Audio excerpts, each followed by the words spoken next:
Bienvenue sur les news de Samir. Aujourd'hui, on va parler de l'actualité. On va revenir sur le fait que Justin Trudeau a démissionné, mais surtout les propos d'Emmanuel Macron.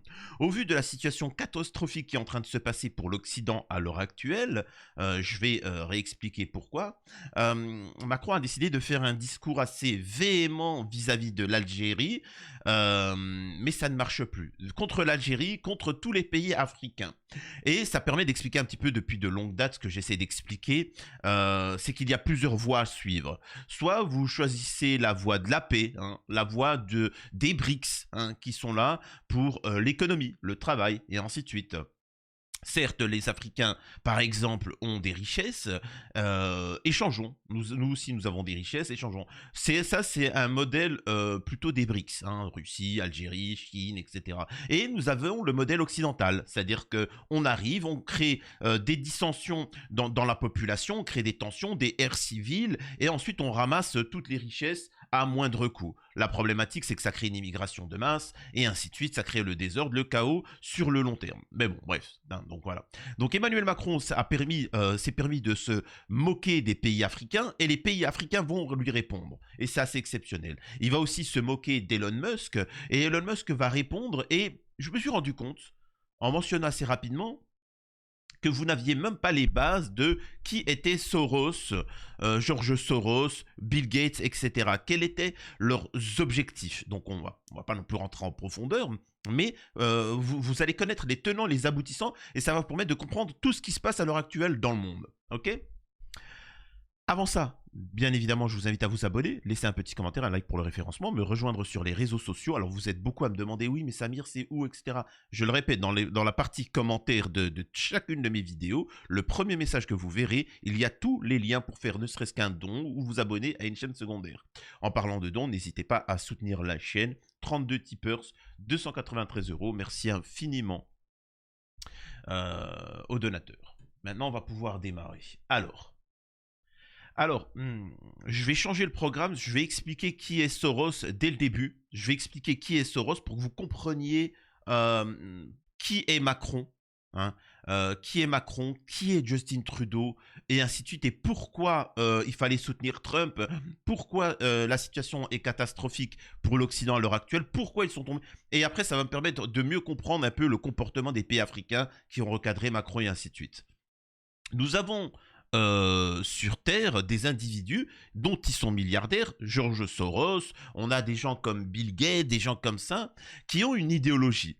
Cette idéologie, c'est, comment vous dire ça? C'est d'accueillir un messie, hein. C'est d'accueillir un messie. Dans beaucoup de religions, on considère qu'à la fin des temps, le mal va s'installer et que le bien va arriver en la personnification d'un messie. Voilà, je résume. Et il y a eu dans chacune des religions ou autres des sectes qui sont créées et qui se sont dit ce qu'on va faire, c'est qu'on va faire des dingueries, on va nous-mêmes provoquer le mal tellement que le Messie va arriver. Je dis une bêtise, mais je réussis à fabriquer une bombe, je pourrais exploser la Terre.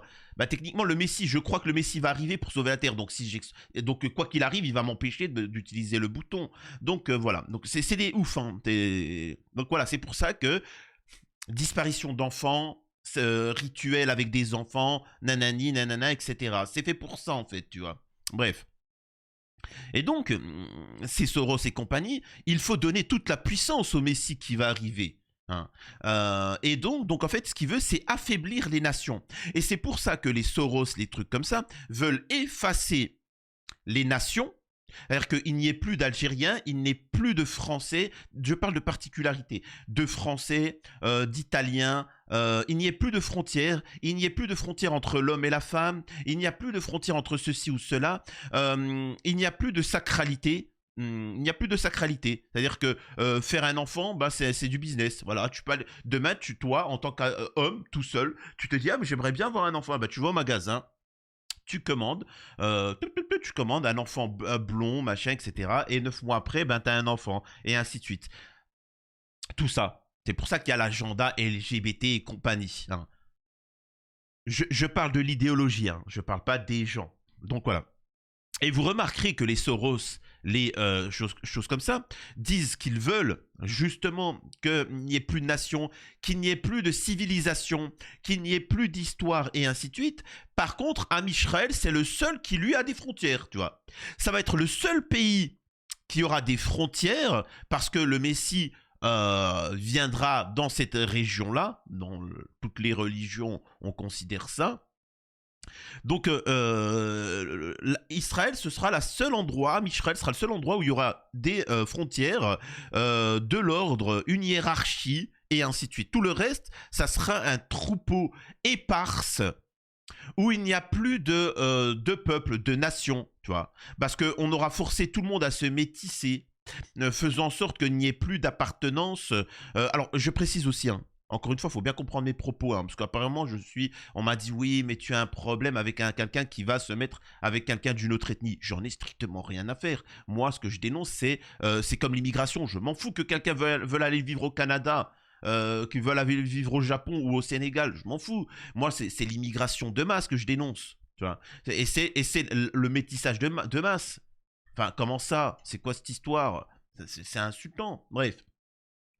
Toute cette idéologie-là, vous savez, vous savez, ça me fait penser un petit peu à ceux qui parlent de l'école publique. Mettez vos enfants à l'école publique, c'est très bien. Par contre, eux, tu vois, et dans l'école publique, c'est éducation EUL, le niveau il est bas, c'est du laxisme. Par contre, tous leurs enfants, ils leur mettent dans des écoles privées où c'est strict, où c'est carré, où c'est l'autorité. Parce que ça permet de créer des enfants qui sont compétents. Et vous, vos enfants, bah, ils seront à l'ouest. Donc vous voyez un petit peu, donc ils essaient de déstabiliser toutes les nations. Donc voilà. Et forcément, Vladimir Poutine dérange Vladimir Poutine. Donald Trump dérange ce système-là. Dérange parce que il est contre la R, tu vois, il est contre la R, alors que ces nations-là sont pour. Ils sont, par exemple, il n'y a pas de famine en France, hein. Il n'y a pas de problème.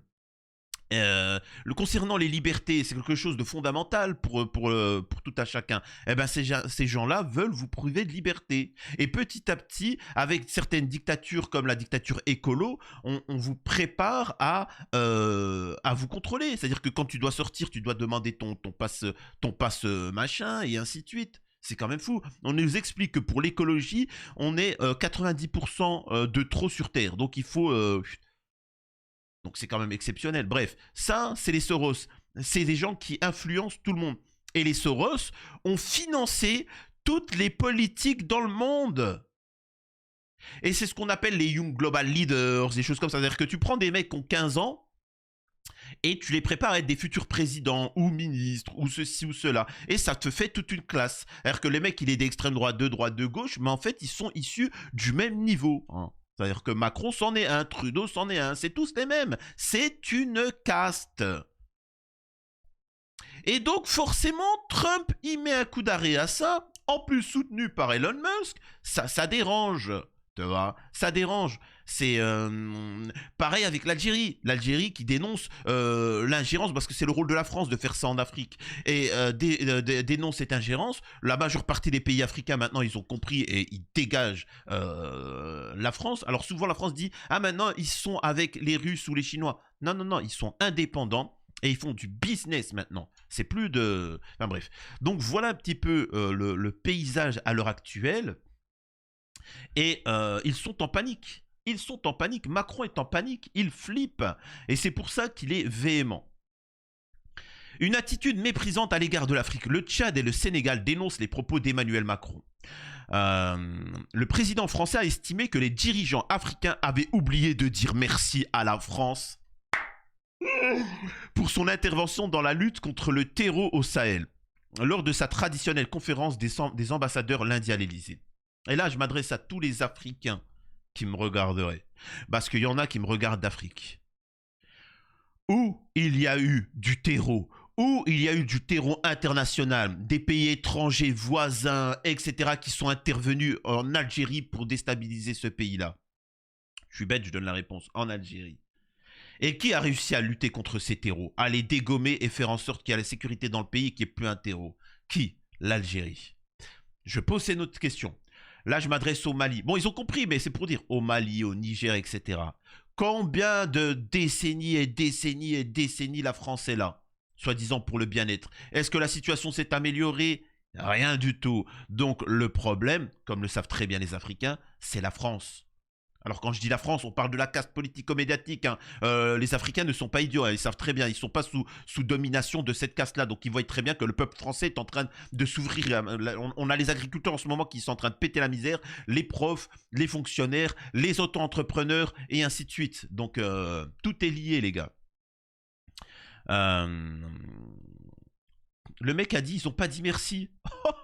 Le ministre tchadien des Affaires étrangères a déploré lundi 6 janvier l'attitude méprisante d'Emmanuel Macron, qui a estimé que des dirigeants africains avaient oublié de dire merci à la France pour son intervention au Sahel. Il a aussi dit comme quoi que l'Algérie était se déshonorait par rapport à Boualem Sansal, là où en France, on a confiné, on a mis en tôle des gens qui ne foutaient pas le masque, des gens, on a fait perdre des yeux, des mains, on a ôté la vie à des manifestants. Mais les dirigeants africains ont oublié de dire merci, avait déclaré lundi le président Macron, estimant qu'aucun d'entre eux ne gérerait un pays souverain sans cette intervention. C'est pas grave, ça viendra avec le temps. Vous avez entendu? Donc là, il est en train de dire, sans nous, vous n'êtes rien, et que vous allez le comprendre tôt ou tard. Et ça veut dire quoi, ça? Je vais vous le dire. Là, je m'adresse aux Maliens, aux Nigériens, à tout ça. Ne tombez pas dans le panneau de la ère civile. Ils vont essayer de vous faire entrer en ère civile. Retenez bien mes propos. Le gouvernement de la République du Tchad exprime sa vive préoccupation suite aux propos tenus récemment par le président de la République française, qui moi peut être considéré comme des menaces, hein, qui reflètent une attitude méprisante à l'égard de l'Afrique et des Africains, a déclaré Koulamala dans un communiqué lu à la télévision d'État. Le chef de la diplomatie tchadienne a rappelé qu'il n'a aucun problème avec la France, mais que les dirigeants français doivent apprendre à respecter le peuple africain. Alors attendez, vous savez quoi? Je vais vous mettre les passages, là, les communiqués. C'est toujours mieux de lire la source qu'autre chose. Ok, communiqué de presse. Le gouvernement de la République du Tchad exprime sa vive préoccupation suite aux propos tenus récemment par le président de la République française Macron, qui reflète une attitude méprisante à l'égard de l'Afrique et des Africains. Le Tchad tient à rappeler qu'il n'a aucun problème avec la France en tant que nation, ni avec le peuple français, là il s'adresse à vous, avec lequel il partage une histoire marquée par des relations humaines et culturelles. Cependant, les dirigeants français, la caste politico-médiatique, vous voyez, c'est ce que je vous dis à propos de l'Algérie. On a une caste politico-médiatique qui veut vous faire entrer en ère contre la Russie, contre l'Algérie, contre ceci, cela, parce qu'ils perdent leur hégémonie. Ne tombez pas dans le panneau, tu vois. L'un comme l'autre, hein, en Afrique comme en Europe. Les dirigeants français doivent apprendre à respecter le peuple africain et reconnaître la valeur de ses sacrifices. L'histoire atteste que l'Afrique, y compris le Tchad, a joué un rôle déterminant dans la libération de la France, hein, lors des 2 guerres mondiales. Un fait que la France n'a jamais véritablement reconnu. Les sacrifices immenses consentis par les soldats africains pour défendre la liberté ont été minimisés et aucun remerciement digne de ce nom n'a été exprimé. En ce qui concerne le Tchad, il convient de souligner que la construction de notre armée n'est pas l'œuvre de la France. Notre armée forte et résiliente est le fruit de la bravoure du peuple tchadien et des sacrifices consentis avec des moyens modestes. La France n'a jamais doté l'armée tchadienne de manière significative ni contribué à son développement. En 60 ans de présence, marquée par des guerres civiles, des rébellions et des instabilités politiques, la contribution française a souvent été très limitée à des intérêts stratégiques propres, sans véritable impact durable pour le développement du peuple tchadien. Au lieu de s'en prendre à l'Afrique, Macron devrait concentrer ses efforts sur la résolution des problèmes qui préoccupent le peuple français. Exactement ce que je vous dis de longue date. C'est exactement ce que je vous dis de longue date. La problématique, c'est que cette caste politico-médiatique est en train de piller la France avant tout. Certains pensent qu'ils pillent l'Afrique ou je sais pas quoi. Ils sont en guerre contre leur propre peuple, entre guillemets. Et pour masquer leur chienlit, eh ben, ils visent, en France, on vise l'Algérie. L'Algérie. Algérie, l'Algérie, l'Algérie, l'Algérie, l'Afrique, l'Algérie, l'Algérie, l'Afrique, l'Algérie, l'Afrique. Donc voilà, ne vous trompez pas, en Afrique, ils savent très bien ce qu'il en est, hein. Donc vous voyez bien ce que dit le Premier ministre du Tchad, hein, si je ne me trompe pas. Occupe-toi de ton peuple, il souffre en ce moment, espèce de misérable. Occupe-toi du peuple français, il souffre, il n'est pas content. Bref, le peuple tchadien aspire à une souveraineté pleine et entière, à une véritable indépendance et à la construction d'un État fort et autonome, acquis au prix de sacrifices inestimables. Nous invitons nos partenaires, y compris la France, à intégrer cette aspiration légitime dans leur approche des relations avec l'Afrique. Donc voilà. Alors c'est le ministre des Affaires étrangères, le porte-parole du gouvernement. Donc voilà un petit peu les propos concernant le Tchad. Maintenant on va voir pour le Sénégal. C'est Ousmane Sonko. Le président Macron a affirmé aujourd'hui, ça c'est le Sénégal, aujourd'hui que le départ annoncé des bases françaises aurait été négocié entre les pays africains qui l'ont décrété et la France. Il poursuit en estimant que c'est par simple commodité et par politesse que la France a consenti la primeur de l'annonce à ces pays africains. Je tiens à dire que, dans le cas du Sénégal, cette affirmation est totalement erronée. Aucune discussion, négociation n'a eu lieu à ce jour et la décision prise par le Sénégal découle de sa seule volonté. Je rappelle qu'il y a ne serait-ce que quelques mois, la France voulait bombarder le Niger, voulait dégommer le Mali, hein, quand même, tu vois. Et pour rappel, il y a eu des tensions parce que l'Algérie, elle a dit vous ne les touchez pas, vous ne les touchez pas. Rappelez-vous de cette période-là, tu vois. Je tiens à dire que le cas du Sénégal, cette affirmation est totalement erronée. Aucune discussion ou négociation n'a eu lieu à ce jour et la décision prise par le Sénégal découle de sa seule volonté, en tant que pays libre, indépendant et souverain. Il déclare enfin qu'aucun pays africain ne serait aujourd'hui souverain si la France ne s'était déployée. Constatons que la France n'a ni la capacité... Oh le salaud, n'a ni la capacité ni la légitimité pour assurer à l'Afrique sa sécurité et sa souveraineté, hein. Bien au contraire, elle a souvent contribué à déstabiliser certains pays africains comme la Libye, avec des conséquences désastreuses notées sur la stabilité et la sécurité au Sahel. C'est enfin lieu de rappeler au président Macron que si les soldats africains, quelquefois mobilisés de forces maltraitées et finalement trahis, ne s'étaient pas déployés lors de la Deuxième Guerre mondiale pour défendre la France, celle-ci peut-être aujourd'hui encore serait allemande. Alors, c'est très bien dit, mais moi, vous me connaissez, hein. Vous me connaissez généralement quand je dis, quand j'analyse des choses, les pays africains, il y aura de la ère civile. Ils vont être essayés de déstabiliser. Il y aura des actes terreaux de tout partout, au Niger, au Mali, etc. Retenez bien mes propos. S'ils sont capables de faire ça sur le président américain, Trump, etc., ils le feront en Afrique. Donc vraiment, les pays africains vont devoir être solidaires. Les peuples du monde entier, français, africains, etc., vont devoir être solidaires face à cette caste politico-médiatique qui se sent en danger et qui seront capables de provoquer la Russie pour entrer en troisième ère mondiale et garder le pouvoir et attaquer l'Iran pour justement faire complètement sauter cette planète. C'est ça, hein, qu'il faut comprendre. Les gars, il faut vraiment prendre tous les éléments qu'il y a à droite à gauche et les relier, reculer et de voir pourquoi la situation elle est catastrophique en ce moment. Il y a Trump, etc. Nous avons, alors c'est où? Voilà, c'est l'Indonésie. L'Indonésie, quatrième pays le plus peuplé de la planète, rejoint les BRICS. Pays numéro 1 musulman. Hein. Il rejoint les BRICS. Ils rejoignent les BRICS. Il y a au niveau par contre économique ou je sais pas quoi, l'Algérie, le Nigeria, l'Ouganda. Ce qu'il faut comprendre, c'est que quand tu as des milliards de consommateurs, bah forcément l'économie elle va se tourner vers eux et plus vers l'Europe qui sont quelques centaines de millions. Les gars, l'Europe est en train de s'effondrer. Alors s'effondrer n'est pas forcément un mal, hein, je le répète. Hein, la Suisse vit très bien et pourtant c'est pas une puissance, c'est pas la première puissance économique mondiale, tu vois. Donc voilà, je précise.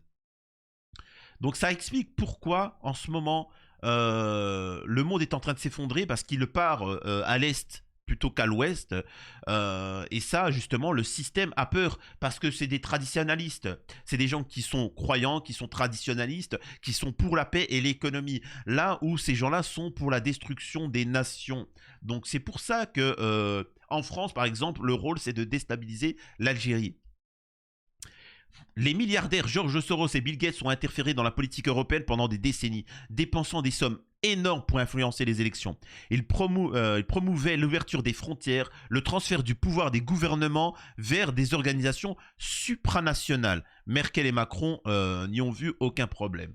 Donc voilà ces individus, et après ils osent tomber sur Elon Musk. Quand même, c'est assez spécial hein, ce qu'ils nous font. D'autres points, il faudra se méfier de ça.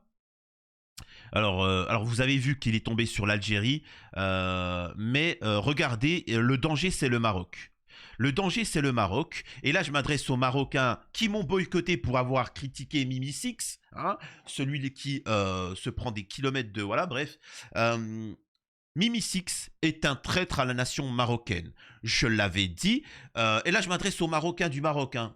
Les Marocains immigrés, ils connaissent rien, tu vois. C'est-à-dire que quand tu le vois se prosterner devant le roi du Maroc, pour lui, ça le dérange pas. Il se dit musulman, mais ce fait de se prosterner devant un être humain, pour lui, ça le dérange pas. Parce qu'il n'a pas à le faire, il vit en Occident. Il s'en fout, tu vois. Alors que le Marocain, c'est un déshonneur. Ensuite, l'alliance avec Amisraël, il s'en fout. Tu vois, il s'en fout. L'important, c'est que roi du Maroc, les Marocains, vous croyez qu'ils acceptent ça? Alors bien évidemment, s'ils se plaignent, ils vont en tôle, hein, il y en a plein qui vont en tôle, mais ils n'acceptent pas. Vis-à-vis de l'ingérence française, ils sont pas d'accord.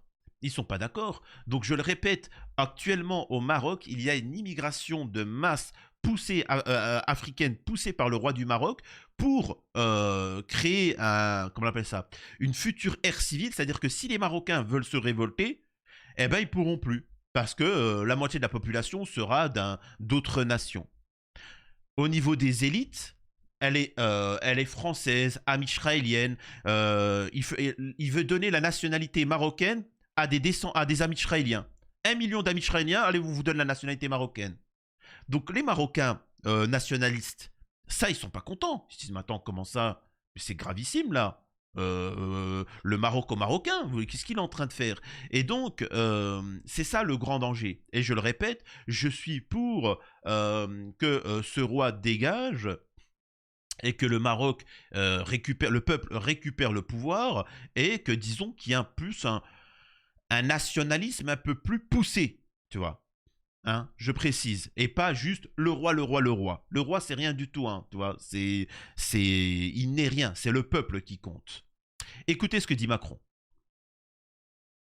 Pour moi, un des temps importants de ces derniers mois a été ce que nous avons réussi à bâtir avec Sa Majesté le roi Mohamed VI. Lors de la visite d'État, plusieurs d'entre vous m'y accompagnaient il y a quelques semaines. Nous avons construit un partenariat pour les décennies à venir totalement nouveau. Il est dans tous les domaines, il est d'une ambition inédite et il est pour moi véritablement constitutif de cette nouvelle approche. Donc là, il explique, il n'y a plus on contrôle ou machin. Là, il t'explique bien que le roi du Maroc, ils ont signé des contrats, ils sont assez particuliers. Ce contrat, c'est aussi la sécurité intérieure. Ce qui veut dire que si les Marocains souhaitent un peu plus de liberté, eh ben l'armée française et la police française pourra venir et mater les Marocains au Maroc. Donc vous étonnez pas les Marocains, le moment venu où vous serez pas contents, de voir la police française arriver en masse et vous matraquer. Vous allez dire mais quoi? Les gars, c'est une déclaration de guerre. Et tu verras Mimi Six, tu vois, en train de kiffer. Oui, c'est ça les contrats, il faut bien comprendre. Hein. Sécurité intérieure. La France occupe de la sécurité intérieure du Maroc. Là. Le moment où tous les pays africains ont dégagé la France, sont en train de s'allier avec les BRICS, de se développer, de lutter réellement contre le terreau, le roi du Maroc est en train d'isoler le Maroc. Et ça, c'est-à-dire qu'il s'allie avec, excusez-moi de vous dire ça, les perdants, ceux qui sont en train de s'effondrer. C'est pas le moment. Réagissez. Tu vois, faut dégager, il faut que l'Afrique se développe d'elle-même, elle a suffisamment de compétences, et voilà. Regardez, encore une fois, c'est les faits. Il est en train de kiffer, il te dit, notre seul allié, c'est le Maroc. Il doit d'ailleurs être un de nos relais à l'égard d'une approche africaine réinventée. C'est-à-dire qu'on aura des projets franco-marocains sur le continent africain. parce que c'est une autre façon aussi d'aborder ce continent et de changer le regard à l'égard de la France quand on l'aborde ensemble. Et donc le Maghreb sera aussi dans cette stratégie, pour moi au cœur d'un agenda positif, la saison Maghreb, le fonds Maghreb, l'Académie des talents, et nous ne devons pas nous résoudre, malgré les tensions qui peuvent exister avec certains, à la nécessité d'avoir un tel agenda. Donc voilà, donc l'agenda, c'est d'utiliser le Maroc pour essayer de déstabiliser les nations africaines. Le problématique, c'est que au bout d'un moment, l'Afrique va dire non et la France va se retirer et ça sera qui le coupable? Le Maroc. Je répète, au même titre que la France, au même titre que le Maroc, ce sont des classes politico-médiatiques qui sont responsables et qui sont en train de s'effondrer. Il est en panique, donc je le répète, ça peut vous laisser de l'espoir, mais moi ça m'inquiète, tu vois. C'est comme ce que partage Mathilde Panot. Fin de règne, Scholz, Suki Yeol, Corée du Sud, Trudeau et maintenant Macron.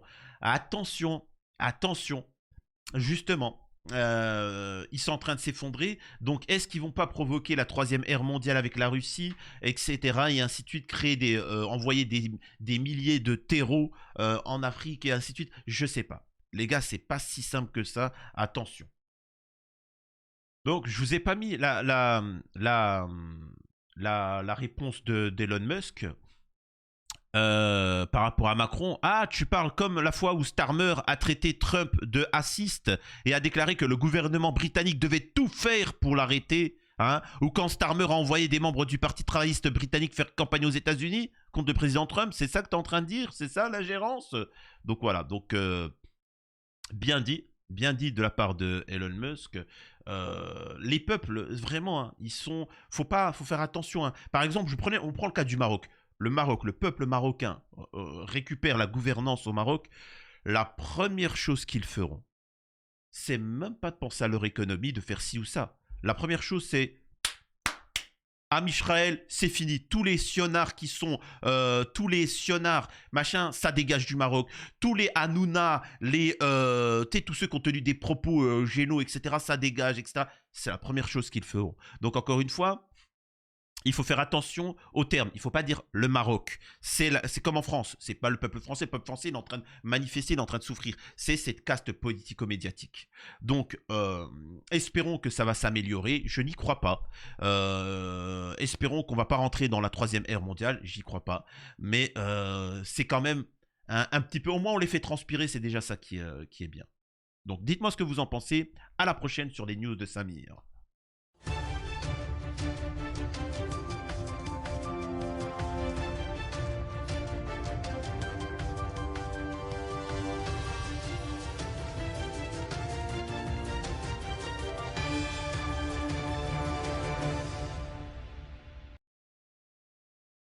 Alors, j'ai demandé ça à des gens du live, parce que je fais des lives, mais moi je vais m'adresser à ceux qui sont restés jusqu'ici, parce que c'est des fidèles ceux qui restent ici.